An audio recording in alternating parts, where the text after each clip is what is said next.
मिरज तालुक्यातील कसबे डिग्रज येथील एका शेतातील सुमारे 35 टन ऊस तोडून चोरून नेण्याचा प्रयत्न झाल्याची घटना उघडकीस आली। काही वेळाने चोरलेला संपूर्ण ऊस पुन्हा त्या शेतात आणून टाकण्यात आलेला आहे। या प्रकरणी लता विजय निटवे राहणार कुरुंदवाड तालुका शिरोळ यांनी संशयित वर्धमान जयपाल अवधूत राहणार कसबे डिग्रज याच्या विरोधात पोलिसात फिर्याद दिली आहे। पोलिसांनी दिलेल्या माहितीनुसार फिर्यादी लता निटवे या कुरुंदवाड येथे राहत असून त्यांचे शेत मिरज तालुक्यातील कसबे डिग्रज येथे आहे।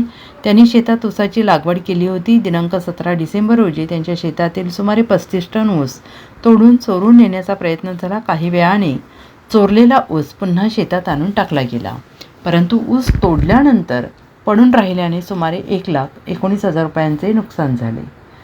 याबाबत निटवे यांनी सांगली ग्रामीण पोलिसात फिर्याद दिली असून पोलीस या प्रकरणाचा तपास करत आहेत। Bureau report SBN Marathi Miraj.